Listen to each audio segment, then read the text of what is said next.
Hey everyone, this is Grant from Spectra Racing. So today we're going to go over some advanced cooling mods I've done to my Mustang here to help it make it through a full 20-minute track session, time trial session, whatever, without not necessarily overheating, which it never really did, but making sure the car doesn't run too hot where it's having to pull power. So let's get into it. Alright, so the first thing we swapped out is the original pump. Now this pump was designed for a stock GT500 back in the first generation days, and even I believe some of the SVT days. So the new pump is actually much smaller, as you can see, and it has 30% more flow rate. Now the reason behind this is my heat exchanger is this pump that you're seeing now was designed for a much smaller heat exchanger. Now the one I have on there is the triple pass heat exchanger and is almost triple the size of the stock one. So now I will have a matched pump to the heat exchanger. Alright, so if you know anything about Mustangs, you know usually the heat exchanger reservoir goes right above the fan here. Well, now that I have the track spec hood vents, I kind of wanted to clear as much space as possible in this area so the fan can kind of blow out the air through the air vents, especially at speed. So what we did is we relocated the supercharger reservoir bottle over to the battery area. So this is a Moroso tank. You can see it's strapped down with a good old chunk of metal here. It's about a 2-gallon tank, so you can hold extra fluid. Now this is for drag racing. Now the car doesn't really drag race very often, but more fluid just means it takes more time to heat it all up, so your coolant will stay cool longer.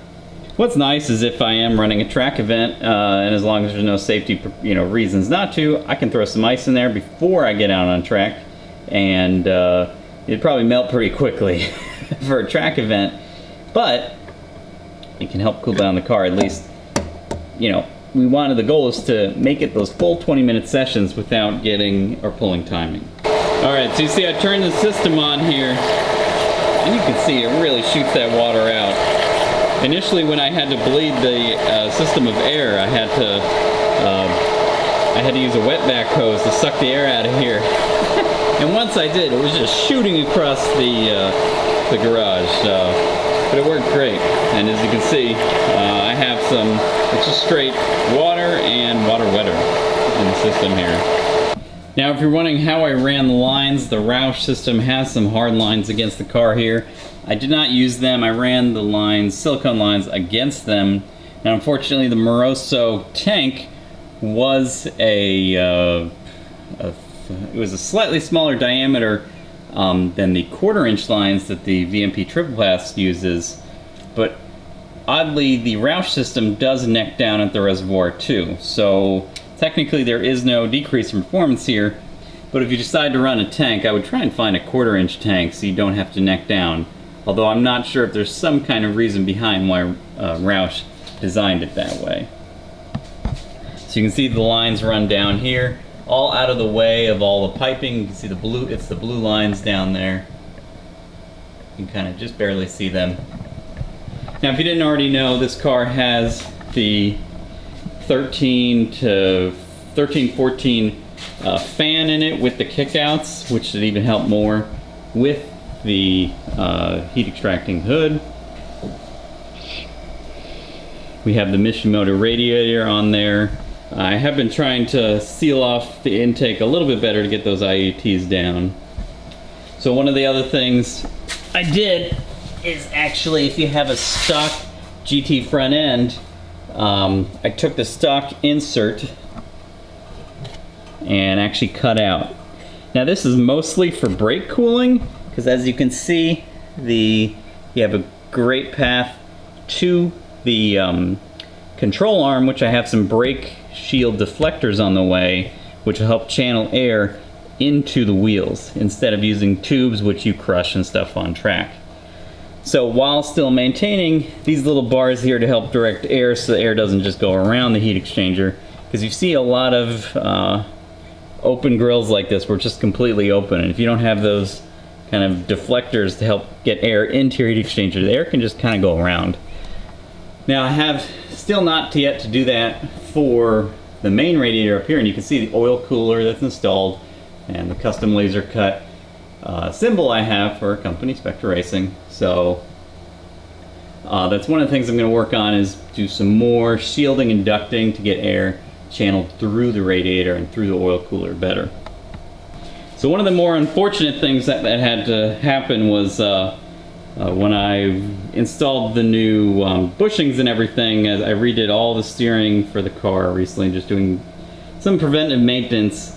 I must have changed the alignment ever so slightly, and I have no idea how. I never have hit them before, but the lower part of my fender flares here cracked when the wheel hit it. So I basically just cut it off right there, put some trim liner, and well, it actually looks kind of cool with the wheel on. You'll see later on, or in a separate video.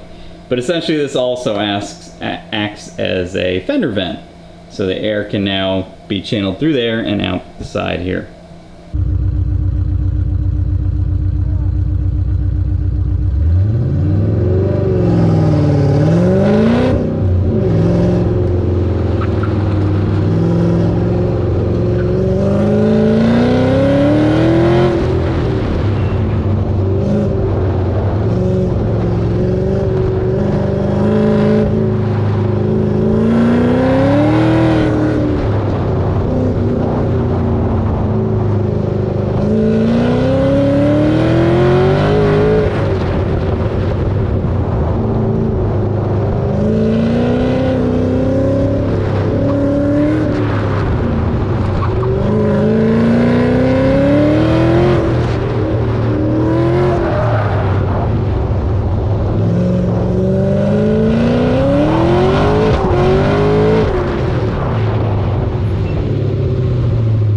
What's up, everybody? So it's now 2 months later, doing the follow-up for the results. So as you saw, I did a drift and an autocross with all the new cooling mods, and it made a big difference. So at the autocross, which was August 1st, it was 96 degrees ambient. I had to wear my cool shirt because I was just dying.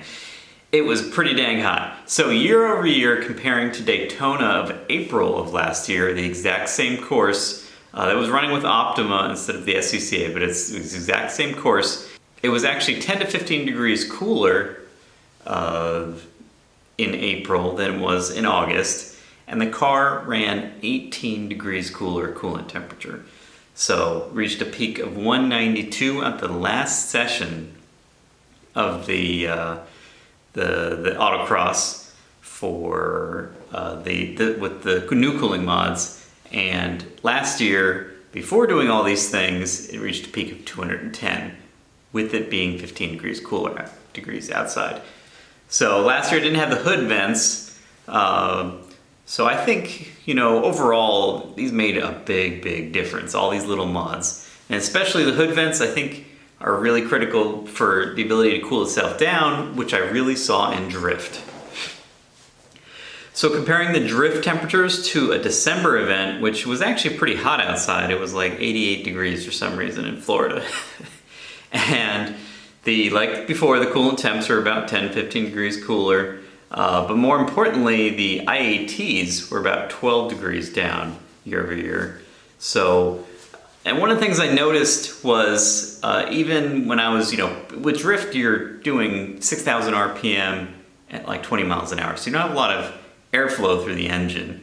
So things can start getting hot pretty quickly. But with especially the hood vents, the car's ability to cool itself down was just remarkably better. I saw a peak, I think it was 192. Now the drift was at night.